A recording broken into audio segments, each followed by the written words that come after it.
ಸರ್ಕಾರದ ವೈಫಲ್ಯಗಳನ್ನು ಖಂಡಿಸಿ ಬೃಹತ್ ಪ್ರತಿಭಟನೆಯನ್ನು ಹಮ್ಮಿಕೊಂಡಿರ್ತಕ್ಕಂಥ ನಮ್ಮ ನಿಮ್ಮೆಲ್ಲರ ನೆಚ್ಚಿನ ನಾಯಕರು, ಅಭಿವೃದ್ಧಿ ಅಧಿಕಾರರು, ಈ ರಾಜ್ಯ ಕಂಡಂತಹ ಮೊನ್ನೆ ತಾನೇ ನನ್ನನ್ನು ಹೊನ್ನಾಳಿ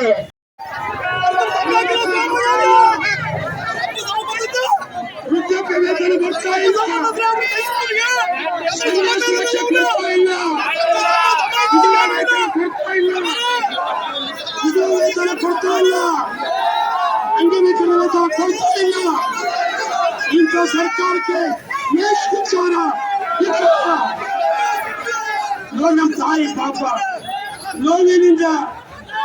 ನೋವಿನಿಂದ ಕಣ್ಣೀರತ್ತರೆ ಸಂಬಳ ಕೊಟ್ಟಲ್ಲ, ಹುಡುಗಿಯರಿಗೆ ಅಂಗವಿಕಲರಿಗೆ ವಯೋವೃದ್ಧರಿಗೆ ಆಶ್ವಾಸನೆ ಕೊಡ್ತಾರಲ್ಲ, 2 ಲಕ್ಷ ಬಿಡುಗಡೆ ಮಾಡ್ತಾರೆ. ಆ ಲೆಕ್ಕದಲ್ಲಿ ಇವತ್ತು ಕ್ಯಾಸ್ಟ್ ಇನ್ಕಮ್ ಸರ್ಟಿಫಿಕೇಟ್ ಅದೇ ನಮ್ಮ ರೈತ ಮೋರ್ಚಾ ಅಧ್ಯಕ್ಷ ಚಂದ್ರಶೇಖರ್ ಜಿಲ್ಲಾಧ್ಯಕ್ಷರು ನಾನು ಹೇಳ್ತೇನೆ, ನಾಡ ಕಚೇರಿ ಹತ್ರ ಮಧ್ಯರಾತ್ರಿ ಬಂದು ಮಲಗುತ್ತಾರೆ. ನಾನು ನಿನ್ನೆ ಜಿಲ್ಲಾಧಿಕಾರಿಗಳು ಎಸಿ ಅವರಿಗೆ ತಹಶೀಲ್ದಾರ್ಗೆ ಹೇಳಿದ್ದೀನಿ, ಜಾತಿ ಸರ್ಟಿಫಿಕೇಟ್ ಅದನ್ನ ತಿದ್ದುಪಡಿ ಮಾಡಕ್ಕೆ ಇವತ್ತು ಅಧಿಕಾರಿಗಳು ತಕ್ಷಣ ತಿದ್ದುಪಡಿ ಮಾಡಿಕೊಡಬೇಕು. ಅವರಿಗೆ ನಿಮ್ಮೆಲ್ಲರ ಪರವಾಗಿ ಸ್ವಾಗತ ಮಾಡ್ತಾ ಇದ್ದೀನಿ. ಒಂದು ಕಡೆ ಇವತ್ತು ಕ್ಯಾಸ್ಟ್ ಸರ್ಟಿಫಿಕೇಟ್ ಕೊಡಕ್ಕೆ ಬೆಳಗ್ಗೆ ಮಧ್ಯರಾತ್ರಿಯಿಂದ ಈ ಸಂದರ್ಭದಲ್ಲಿ ಎಲ್ಲ ಮುಖಂಡರು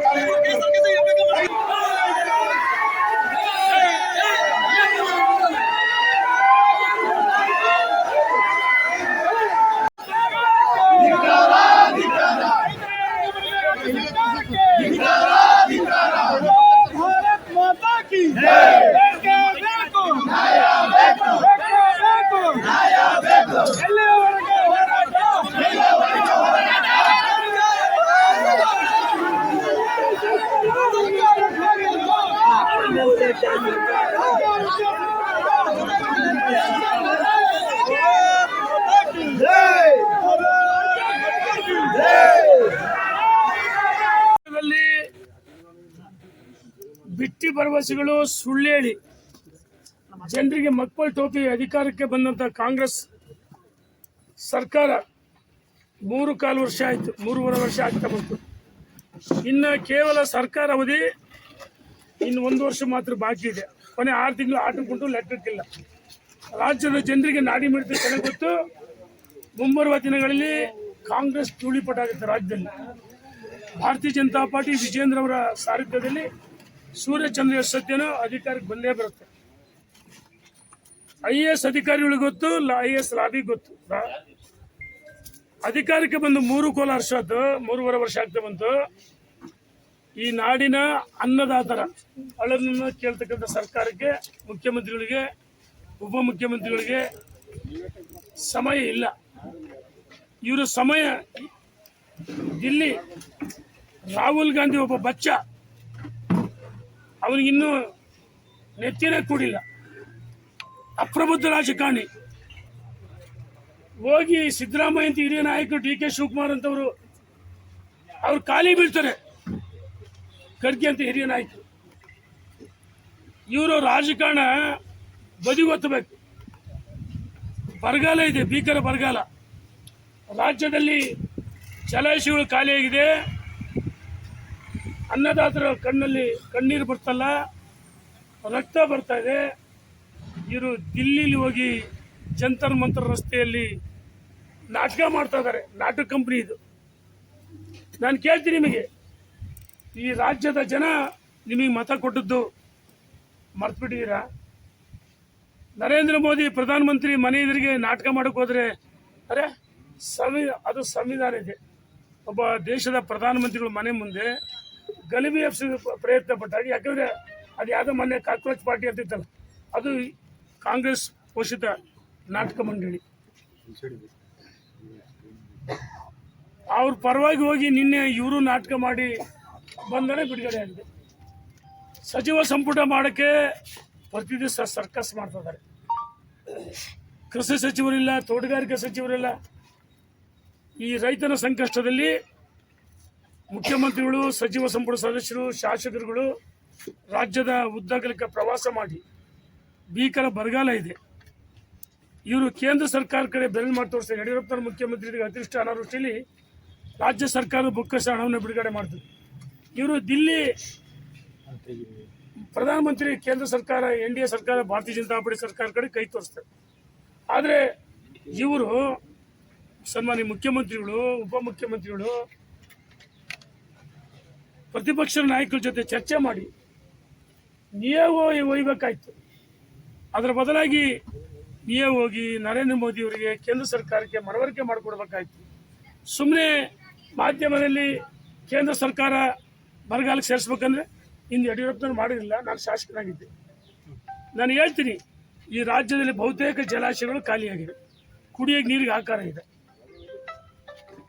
ತಕ್ಷಣ ಎಲ್ಲಿ ಬರಗಾಲ ಇದೆ, ಮಳೆ ಬಂದಿಲ್ಲ, ಆ ತಾಲೂಕುಗಳನ್ನು ಬರಗಾಲಕ್ಕೆ ಬರಪೀಡಿತ ಹೊನ್ನಾಳಿ ನ್ಯಾಮತಿ ಆಡಳಿತ ತಾಲೂಕು ಜೊತೆಗೆ ಹೊನ್ನಾಳಿ ನ್ಯಾಮತಿ ಆಡಳಿತ ತಾಲೂಕು ಜೊತೆಗೆ ದಾವಣಗೆರೆ ಜಿಲ್ಲೆ ಮತ್ತು ರಾಜ್ಯದ ಎಲ್ಲೆಲ್ಲಿ ಮಳೆ ಇಲ್ಲ ಆ ತಾಲೂಕು ಬರಗಾಲಕ್ಕೆ ಸೇರಿಸಿ ರೈತನ ನೆರವು ಬರಬೇಕು, ರೈತನ ಸಂಪೂರ್ಣ ಸಾಲ ಮನ್ನಾ ಮಾಡಬೇಕಂತೇಳಿ ನಾನು ಒತ್ತಾಯ ಮಾಡ್ತೀನಿ.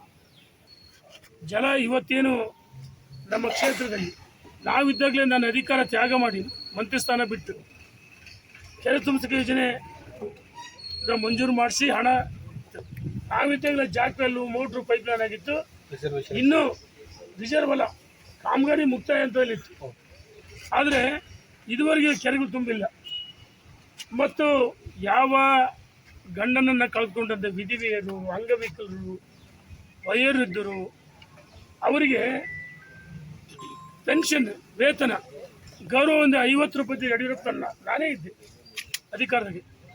ಈ ರಾಜ್ಯದಲ್ಲಿ ಮೊಟ್ಟ ಮೊದಲ ಬಾರಿಗೆ 10,000 ಜನ ಏಕಕಾಲಕ್ಕೆ 2008ರಲ್ಲಿ ಹೊನ್ನಾಳಿ ನಗರದ LIC ಕಚೇರಿ ಹತ್ರ 10,000 ಜನ ಫಲಾನುಭವಿಗಳಿಗೆ ಆದೇಶ ಪತ್ರ ಕೊಟ್ಟು ಭಾಗ್ಯಲಕ್ಷ್ಮಿ ಸೇರಿದಂತೆ, ಮತ್ತು ತಾಲೂಕಲ್ಲಿ ಒಂದು 20,000 ಸಾವಿರ ಕೊಟ್ಟು ಒಟ್ಟಾರೆ 2 ಬಾರಿ ಇದ್ದಾಗ, 3 ಬಾರಿ ಇದ್ದಾಗ ಅವೆಲ್ಲವೂ ಈಗ ಪೆನ್ಷನ್ಗಳು. ಪ್ರತಿ ದಿವಸ ಪಾಪ ವಯೋವೃದ್ಧರು, ಅಂಗವಿಕಲರು ಕಣ್ಣೀರು ಹಾಕ್ತಿದ್ದಾರೆ. ನಾನು ಎಲ್ಲ ಹಳ್ಳಿಗೆ ಹೋದರೆ ದಾಖಲೆ ನಮ್ಮ ಹತ್ರ ವಿಡಿಯೋ ಇದೆ. ಸಂಬಳ ಬಂದಿಲ್ಲ, ಗುಳಿಗೆ ಇಲ್ಲ, ಔಷಧಿ ಇಲ್ಲ, ನಮ್ಮನ್ನು ಕೇಳೋರಿಲ್ಲ ಅಂತೇಳಿ ಕಣ್ಣೀರು ಹಾಕ್ತಿದ್ದಾರೆ. ಇನ್ನು ಸುಳ್ಳು ಹೇಳಿ ಗೃಹಲಕ್ಷ್ಮಿ ಅಂತ ಹೇಳಿದ್ರು, ಗೃಹಲಕ್ಷ್ಮಿ ನಿಂತಿದೆ. ಗೃಹ ಜ್ಯೋತಿ ವಿದ್ಯುತ್ ರೇಟ್ ಜಾಸ್ತಿ ಮಾಡಿದ್ದಾರೆ. ಹಾಲಿನ ಪ್ರೋತ್ಸಾಹನ ಬಿಡುಗಡೆ ಮಾಡಿಲ್ಲ. ಇಂಥ ಕೆಟ್ಟ ಸರ್ಕಾರದ ವಿರುದ್ಧವಾಗಿ ಹೊನ್ನಾಳಿ ನ್ಯಾಮತಿ ಆಡಳಿತ ತಾಲೂಕಲ್ಲಿ ಬೃಹತ್ ಹೋರಾಟವನ್ನು ಮಾಡಿದ್ದೀವಿ. ಸಹಸ್ರಾರು ಸಂಖ್ಯೆಯಲ್ಲಿ ಇವತ್ತು ನಮ್ಮ ಪಕ್ಷದ ಕಾರ್ಯಕರ್ತರು, ಮುಖಂಡರು, ಪದಾಧಿಕಾರಿಗಳು, ವಯೋವೃದ್ಧರು, ಮಹಿಳೆಯರು, ರೈತ ಬಂಧುಗಳು, ಸಾರ್ವಜನಿಕರು ಬಂದು ಪಾಲ್ಗೊಂಡು ನಮ್ಮ ಹೋರಾಟಕ್ಕೆ ಬೆಂಬಲವನ್ನು ಕೊಡಿದರೆ ಧನ್ಯವಾದ ಸಲ್ಲಿಸ್ತೀನಿ. ನಾವಿವತ್ತು ಸರ್ಕಾರಕ್ಕೆ ಎಚ್ಚರಿಕೆ ಕೊಟ್ಟು ತಾಲೂಕು ಕಚೇರಿ ಮುತ್ತಿಗೆ ಹಾಕಿದ್ವಿ. ಈ ಸರ್ಕಾರ ಹೋರಾಟ ಮಾಡಿದ್ರೆ ಬಂಧಿಸಿದ್ದಾರೆ. ಅದೇ ನಿನ್ನೆ ರಾಹುಲ್ ಗಾಂಧಿ ಬಂಧಿಸಿದ್ರೆ ಮತ್ತೆ ನೀವು ಹೋರಾಟ ನಾಟಕ ಮಾಡ್ತೀರಿ. ನಾವು ನಿಜವಾಗ್ಲೂ ಹೋರಾಟ ಮಾಡಿದ್ವಿ.